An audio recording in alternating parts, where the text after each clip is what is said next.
કે તમે બધા સહકુશળ છો, હું પણ સહકુશળ છું.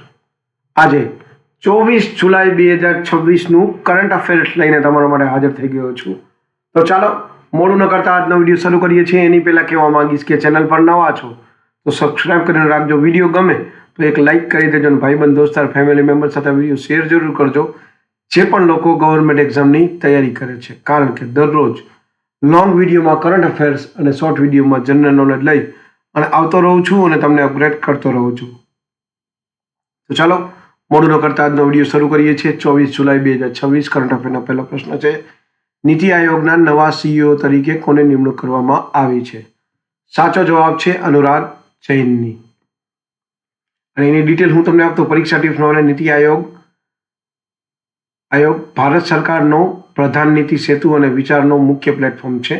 મહત્વપૂર્ણ મુદ્દામાં નીતિ આયોગનો મુખ્ય કાર્ય રાજ્યોની સાથે સહયોગથી વિકાસને પ્રોત્સાહન આપવાનું છે. અને ઝડપથી પુનરાવર્તન કરીએ તો નીતિ આયોગ સહકારી સંઘવાદ સુશાસન અને સ્થાપક નીતિ આયોગ છે. બીજો પ્રશ્ન છે આજનો, ચેન્નઈ ગ્રાન્ડ માસ્ટર 2026નું ખિતાબ કોણે જીત્યું છે?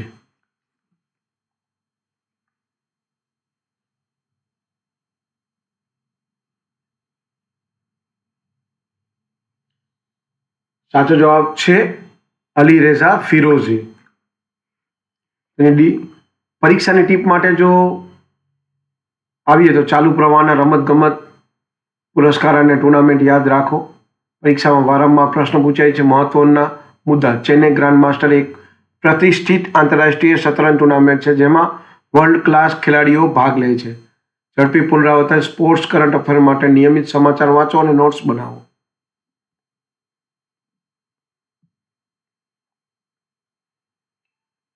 ત્રીજો પ્રશ્ન છે, સમુદ્ર પ્રદક્ષિણ અભિયાનનું વર્ચ્યુઅલ ફ્લેગ ઇન કોણે કર્યું? ઓપ્શન એ છે અમિત શાહ, ઓપ્શન બી છે નરેન્દ્ર મોદી અને સી છે રાજનાથસિંહ. સાચો જવાબ છે રાજનાથસિંહ. અને પરીક્ષા ટિપ્સ માટે જોઈએ તો સમુદ્ર પ્રદક્ષિણ અભિયાન ભારતીય નૌસેનાનું વૈશ્વિક સાગરિક પહેલ છે. મહત્વપૂર્ણ મુદ્દા, આ અભિયાનનો હેતુ ભારતની સમુદ્રી ક્ષમતાનું પ્રદર્શન અને સાગરિક સહયોગ વધારવાનો છે. ઝડપી પુનરાવર્તન કરીએ તો સમુદ્ર પ્રદક્ષિણી અભિયાન ભારતની નૌસેનાની ગૌરવશાળી વિશ્વવ્યાપી પહેલ છે.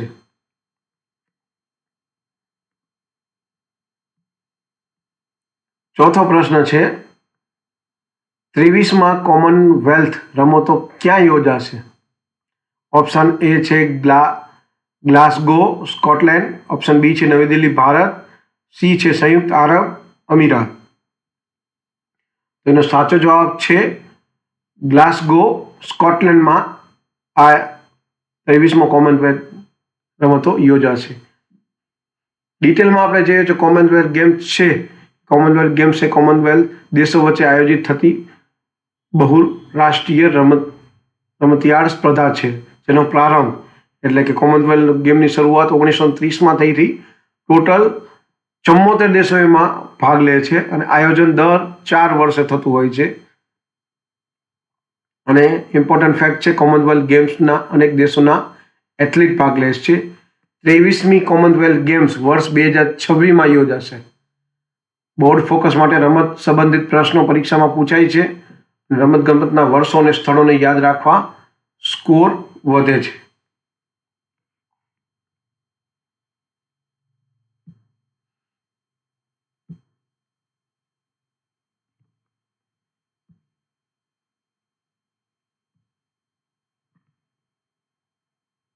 પાંચમો પ્રશ્ન છે, ઇકોવાસના નવા અધ્યક્ષ તરીકે કોની પસંદગી કરવામાં આવી?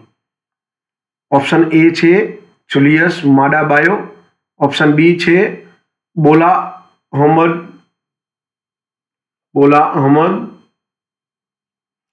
ટિનુબુ અને ત્રીજો ઓપ્શન છે સી બર્સિસ ડિયોમાએ ફાએ. સાચો જવાબ છે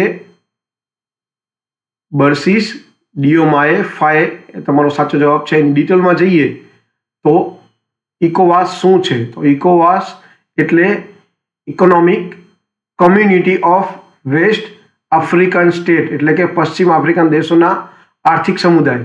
જેની સ્થાપના 28 મે 1975 થઈ હતી. મુખ્યાલય આબુજા નિગેરિયામાં છે અને સભ્ય દેશો 15 છે. નવા જે મેમરી બુસ્ટર કરીએ તો બર્સિસ ડિયોમાએ એના નવા અધ્યક્ષ તરીકે ચૂંટાણા છે. સત્તાવાર રીતે 1 જુલાઈ 2025થી સત્તાવાર સંભાળશે અને ઇકોવાસ અધ્યક્ષનો કાર્યકાળ 1 વર્ષનો હોય છે. મુખ્ય ઉદ્દેશ્ય પશ્ચિમ આફ્રિકામાં શાંતિ, સુરક્ષા અને આર્થિક વિકાસને પ્રોત્સાહન આપવું એ ઇકોવાસનો મુખ્ય ઉદ્દેશ્ય હોય છે. છઠ્ઠો પ્રશ્ન છે, રાષ્ટ્રીય આવકવેરા દિવસ ક્યારે ઉજવવામાં આવે છે? ઓપ્શન એ છે 1 મે, ઓપ્શન બી છે 15 ઓક્ટોબર અને ઓપ્શન સી છે 24 જુલાઈ. સાચો જવાબ છે 24 જુલાઈ. એની ડિટેલ લઈએ તો રાષ્ટ્રીય આવકવેરા દિવસ ભારતમાં દર વર્ષે રાષ્ટ્રીય આવકવેરા દિવસ 24 જુલાઈના દિવસે રોજ ઉજવવામાં આવે છે. પ્રથમ ઉજવણી 24 જુલાઈ 2010માં કરવામાં આવી છે. ઉદ્દેશ્ય આવકવેરા પ્રત્યે જાગૃતિ, સૂત્ર કર ચૂકવો દેશ બનાવો. વધુ ડિટેલ રાખે તો યાદ રાખવાનું 24 જુલાઈ આવકવેરો 2 + 6, 24 = 2 + 6 = 6. આવકવેરા દેશના વિકાસ અને સેવાઓ માટે મહત્વપૂર્ણ છે. અવારનવાર બોર્ડમાં પરીક્ષામાં આવો પ્રશ્ન પૂછાય છે. રાષ્ટ્રીય દિવસો અને એની તારીખો યાદ રાખો, પરીક્ષામાં મદદરૂપ થશે. 7મો પ્રશ્ન છે, हिंदीમાં આવી ગયો છે. भारत का प्रथम यूपीआई आधारित मिल्क कार्ड किसने लॉन्च किया? पूछा है एनकास ने लॉन्च किया. डिटेल में जाए तो यह एक डिजिटल कार्ड है जिसमें कर्मचारी अपने भोजन संबंधित भुगतान के लिए यूपीआई का उपयोग कर सकते हैं. महत्वपूर्ण जानकारी, एनकास ने भारत का प्रथम यूपीआई आधारित मिल्क कार्ड लॉन्च किया. यह एकदम डिजिटल भुगतान को बढ़ावा देते हैं और कर्मचारियों को बेहतर सुविधा प्रदान. परीक्षा के करंट अफेयर के लिए महत्वपूर्ण डिजिटल एक कास्ट EN में प्लस एनर्जी कैशलेस. एन का मतलब एनर्जी और कैशलेस का कैश का मतलब कैशलेस डिजिटल मिल. 8મો પ્રશ્ન છે, જલવાયુ કયા રાજ્યનું પ્રથમ જલવાયુ અનુકૂળ ગામ બન્યું છે? તો કર્ણાટક, ઓપ્શન એ છે, બીજો છે કેરળ અને ત્રીજો છે તમિલનાડુ. એનો સાચો જવાબ છે તમિલનાડુ. એની ડિસ્ક્રિપ્શનમાં જે જલવાયુ અનુકૂળ ગામ શું છે? જલવાયુ અનુકૂળ ગામ તેવું ગામ છે જે આબોહવાની બદલાવાની અસરને ઘટાડે છે, પ્રાકૃતિક સંસાધનોને સંરક્ષણ કરે છે અને સ્થાયી વિકાસ દ્વારા પર્યાવરણ સંતુલિત જાળવે છે. મેમરી બુસ્ટરમાં જે મહત્વપૂર્ણ માહિતી, કિલ્લઈ તમિલનાડુનું રાજ્યનું પ્રથમ જલવાયુ અનુકૂળ ગામ બન્યું છે. શા માટે મહત્વપૂર્ણ છે આ પહેલ? ગ્રામ વિકાસ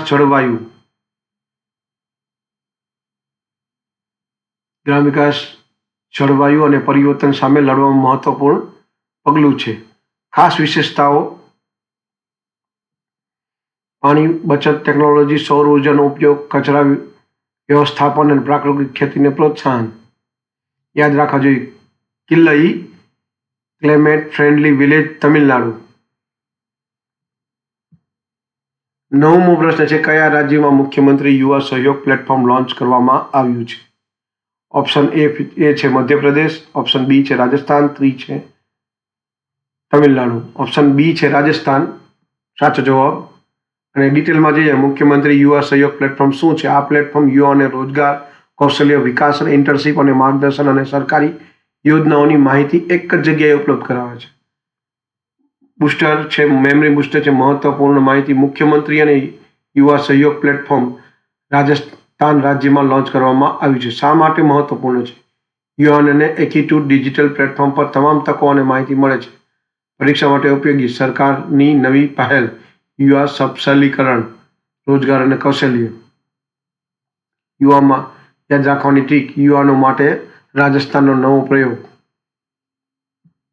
10મો અને છેલ્લો પ્રશ્ન છે, બ્રોડ ગેજ રેલવે નેટવર્કના વિદ્યુતીકરણમાં ભારતનો વિશ્વમાં કયું સ્થાન મળ્યું? સાચો જવાબ છે બીજું. અને ડિટેલમાં જઈએ, ભારતનું રેલવે વિદ્યુતીકરણ વિશ્વમાં અગ્રેસર છે. ભારતે બ્રોડગેજ રેલવે નેટવર્કના વિદ્યુતીકરણમાં ઐતિહાસિક સફળતા મેળવી છે. ભારતનું રેલવે નેટવર્ક સતત આધુનિક બની રહ્યું છે અને વિદ્યુતીકરણ દ્વારા ઝડપી, અસરકારક અને પર્યાવરણ મૈત્રી પરિવહન અનુસૂચિત કરે છે. મહત્વપૂર્ણ માહિતી: ભારતમાં બ્રોડગેજ રેલવે નેટવર્કમાં વિદ્યુતીકરણમાં ભારતને વિશ્વમાં બીજું સ્થાન મળ્યું છે. શા માટે મહત્વપૂર્ણ છે? વિદ્યુતીકરણની ટ્રેનોની ગતિ, ક્ષમતા અને સુરક્ષા અને સમયની બચત સાથે અને પ્રદૂષણમાં પણ ઘટાડો થાય. યાદ રાખવા જેવી ટ્રીક છે, વિદ્યુતીકરણમાં અગ્રેસર ભારતનું બન્યું સેકન્ડ નંબર. તો આ હતા 24 જુલાઈ 2026ના કરંટ અફેર્સ અને તેના જવાબો.